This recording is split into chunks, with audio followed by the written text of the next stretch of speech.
Hello students, आज मैं आपके सामने डीएलएड थर्ड सेम का टॉपिक समुच्चय सिद्धांत इसका रिवीजन करा रहा हूँ इस वीडियो के माध्यम से। इसको आप समझिए। समुच्चय क्या होता है? आप लोग समुच्चय से पहले समूह के विषय में तो सभी जानते हैं। जैसे आज कॉलेज की स्टडी हो रही है तो वो ग्रुप स्टडी हो रही है, समूह बना करके हो रही है, मोबाइल में ग्रुप बना करके कर रहे हैं स्टडी। तो समुच्चय जो है एक समूह ही होता है, लेकिन समुच्चय एक सुपरिभाषित समूह होता है। समुच्चय किसे कहते हैं? वस्तुओं के सुपरिभाषित समूह को समुच्चय कहते हैं। सबसे पहले क्वेश्चन यही है, समुच्चय किसे कहते हैं? तो समुच्चय वस्तुओं के सुपरिभाषित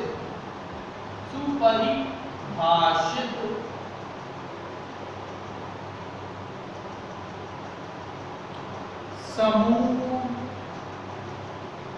को समुच्चय कहते हैं।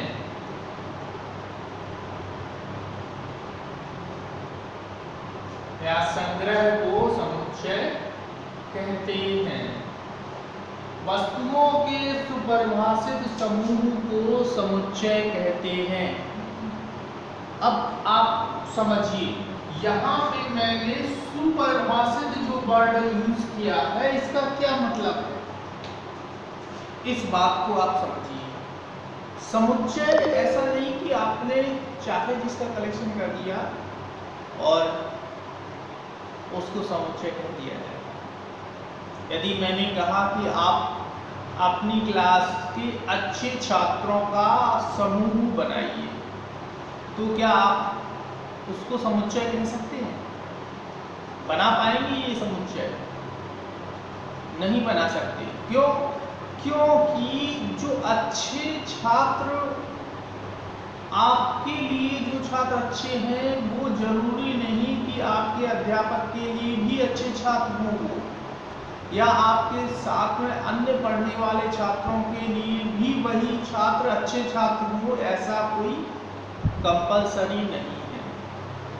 लेकिन इसी को यदि हम ये कहें कि आप अपनी क्लास के उन छात्रों का समुच्चय बनाइए जिनके मार्क्स सेकेंड सेम में 75% से एबव रहे,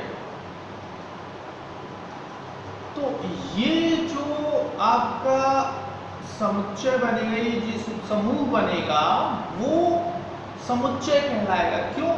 क्योंकि ये जो अवयव होंगे वो सबके लिए सेम होंगे। कोई भी छात्र अगर इस तरह के स्टूडेंट्स का समुच्चय बनाएगा जिनके मार्क्स 75% से एबव हैं, तो निश्चित रूप से वही छात्र आएंगे जो आपने बनाए। तो सुपरिभाषित का मतलब ये है कि सभी अवयव का एक विशेष गुणधर्म होना चाहिए जिसके कारण वो समुच्चय में आए और सबके लिए समान होना चाहिए। तो कुछ आपको काफी हद तक क्लियर हो गया होगा सुपरिभाषित वर्ड का मीन्स क्या है।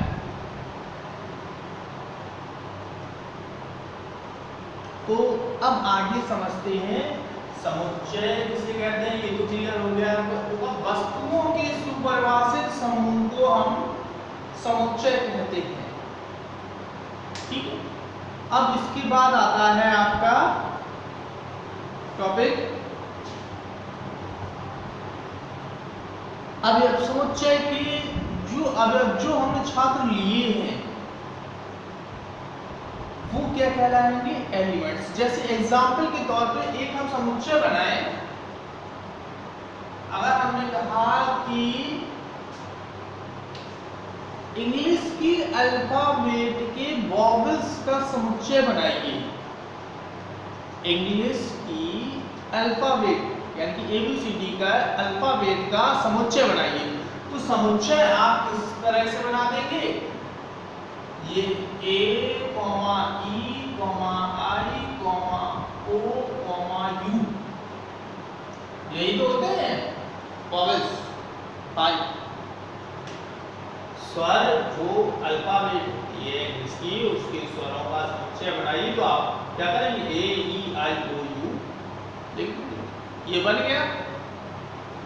समुच्चय को हमेशा हम अगर इसको यहाँ पे रिप्रेजेंट करेंगे तो कैपिटल लेटर से शो करेंगे।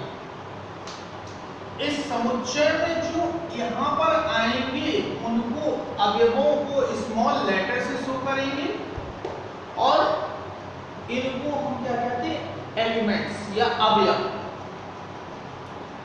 ये एलिमेंट्स कुछ भी हो सकते हैं, जैसे रंगों के नाम, बी कलेक्शन हुआ, क्रिकेटरों का कलेक्शन कर लें हम लोग, वो कुछ भी आ सकता है। यहाँ पे यदि अल्फाबेट आती है तो अल्फाबेट जो है स्मॉल लेटर में ही आएंगे, कैपिटल लेटर नहीं हो सकते। यहाँ पे हमेशा समुच्चय को जब रिप्रेजेंट करेंगे तो कैपिटल लेटर का ही यूज करेंगे। ठीक है, तो इसके बाद आपका नेक्स्ट टॉपिक इससे जुड़ा हुआ है समुच्चय का निरूपण। समुच्चय का निरूपण।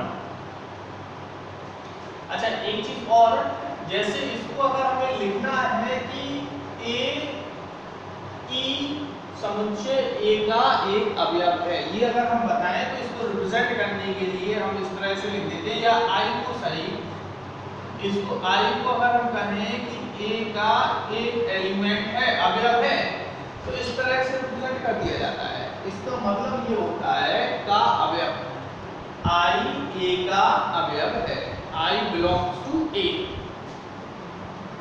ठीक है, इसके बाद आता है टॉपिक समुच्चय का निरूपण। समुच्चय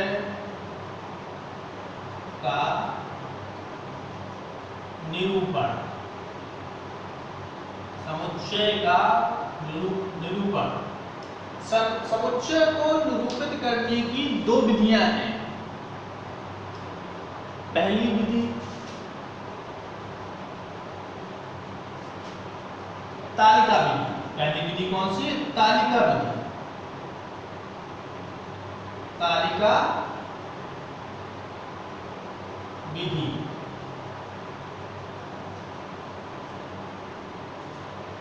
या इसी को बोलते हैं रोस्टर विधि। रोस्टर विधि। दूसरी विधि है गुण विधि, या इसी को बोल देते हैं समुच्चय निर्माण विधि। समुच्चय निर्माण विधि। Set builder form. Set builder form. दो विधियां हैं समुच्चय को निरूपित करने की। कौन कौन सी? तालिका विधि या रोस्टर विधि, दूसरी गुण विधि या समुच्चय निर्माण विधि। इस में क्या होता है? रोस्टर विधि में, रोस्टर विधि में या तालिका विधि में क्या किया जाता है? समुच्चय के अवयवों को सीधे डायरेक्ट लिख दिया जाता है, और समुच्चय निर्माण विधि में क्या होता है? इसमें अवयवों के गुण के माध्यम से शो किया जाता है, अवयवों को नहीं लिखा जाता। जैसे एग्जाम्पल के तौर पे हमने लिखा यहां पर 1, 3, 5 डॉटेड कर दिया। ठीक है, तो इसमें क्या है? हमने अवयव लिखे। ये क्या हो गया? रोस्टर विधि या तालिका विधि। इसी को जब हम इसके गुणों के आधार पर लिखेंगे, इसी समुच्चय को हम दूसरी किस तरह से लिखा जा सकता है? क्या x such that x एक विषम संख्या है, विषम संख्या है। यहाँ पे जितने भी अवयव हैं वो क्या है, विषम है। तो इनके गुणों के आधार पे हमने लिख दिया x such that x एक विषम संख्या है।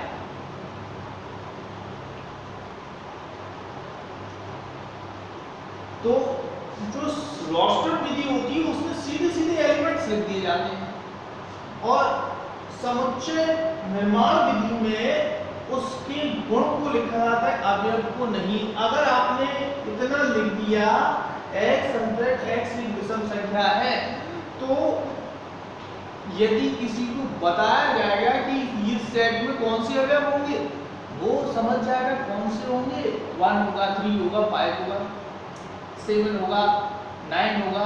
इस तरह से उसे क्लियर हो जाएगा कि इसमें कौन से एलिमेंट आएंगे। यदि हमने इसको लिखा तो भी वो बता देगा देख करके कि ये क्या है, विषम संख्याओं का समुच्चय है। चलिए इससे रिलेटेड कुछ क्वेश्चन देखते हैं। इसको राइट डाउन करें, पॉज करते हैं वीडियो को।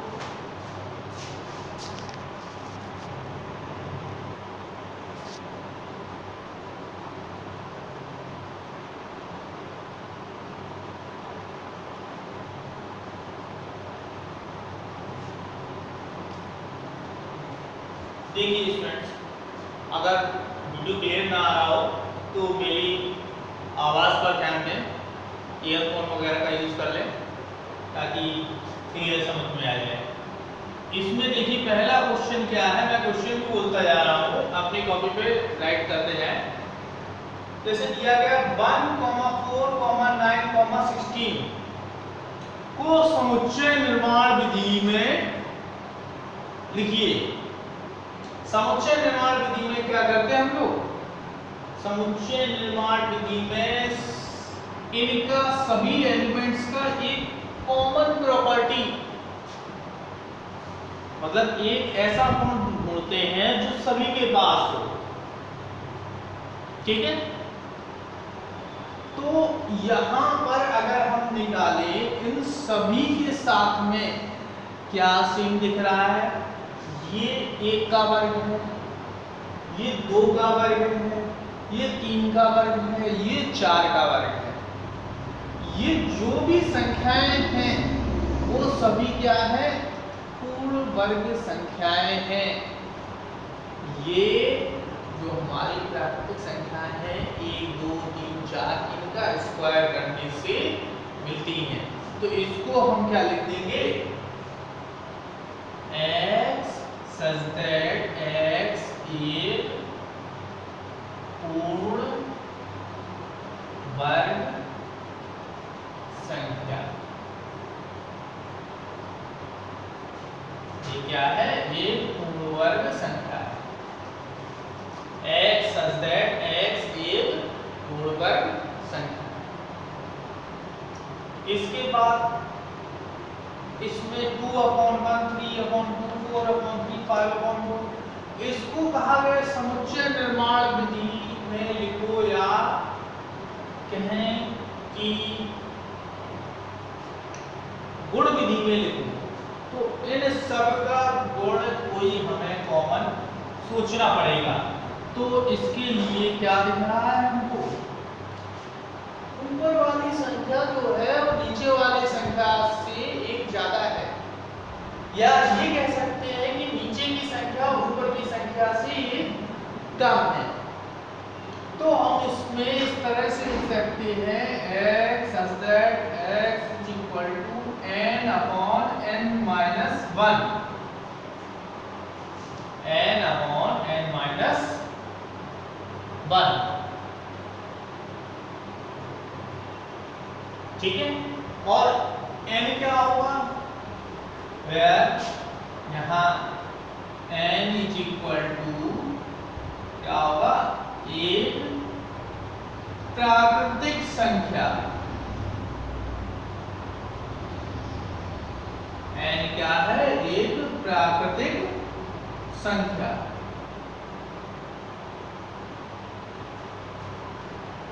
तो n की वैल्यू अगर हम डिफरेंट रखना स्टार्ट करें, सॉरी यहाँ n की वैल्यू प्राकृतिक संख्या 1 से स्टार्ट होती है और यहाँ पे हमारी जो n की वैल्यू है वो 2 से स्टार्ट हुई, तो n इज ग्रेटर देन और इक्वल टू 2 कर दे रहे हैं। यहाँ पर n इज ग्रेटर देन और इक्वल टू 2 कर देंगे। n की वैल्यू जो है 2 से बड़ी हम रख लें, कोई भी 2/2 माइनस 1 करने से इसमें रखेंगे 2/2 माइनस 1, पहला एलिमेंट मिल गया।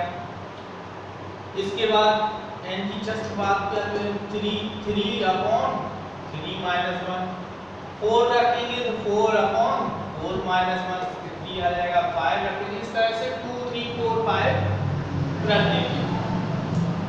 ठीक है, इसके बाद अब आता है x अगर x is equal to 3n, n एक धन पूर्ण संख्या है तो तालिका विधि में लिखिए। तालिका विधि में लिखने के लिए इसमें क्या करेंगे, हम एलिमेंट निकालने पड़ेंगे। इसमें उल्टा है, समुच्चय निर्माण विधि में जो गुण एलिमेंट्स दिए रहते थे उनका कॉमन प्रॉपर्टी, उनका एक गुणधर्म निकालना पड़ता था जो सभी एलिमेंट्स में था। यहाँ पर तालिका विधि में उनका गुण दिया गया, उससे उसके एलिमेंट निकालने हैं। एलिमेंट निकालने के लिए देखिए यहाँ दिया गया x is equal to 3n, इसी से सारे एलिमेंट्स निकलेंगे। ऐसे n धन पूर्ण संख्या है तो n धन पूर्ण संख्या कहाँ से स्टार्ट होती है, 1 से। n इज इक्वल टू आप 1 रखोगे जब इसमें तो क्या आ जाएगा, x is equal to 3, n is equal to 2 रखेंगे जब आप तो क्या हो जाएगा 6, n इज इक्वल टू 3 रखेंगे तो क्या हो जाएगा 3 into 3 9 डॉटेड। इस तरह से एलिमेंट्स निकलते चले आएंगे, इसको बोलते हैं तालिका विधि। तो ये दोनों टाइप्स के क्वेश्चंस हो चुके हैं आपके, तालिका विधि, रोस्टर विधि और समुच्चय निर्माण विधि, दोनों टाइप्स के मैंने क्वेश्चंस करा दिए हैं। यदि किसी क्वेश्चन में प्रॉब्लम हो तो आप कमेंट करें और मैसेज में क्वेश्चन भी भेज सकते हैं। और अगर आपको कहीं कोई डाउट हो रहा हो, यदि आपको लगता है कोई अदर टॉपिक हमको रिवीजन करना है तो उसके लिए आप मैसेज कर दें तो उसका रिवीजन करा दिया जाएगा।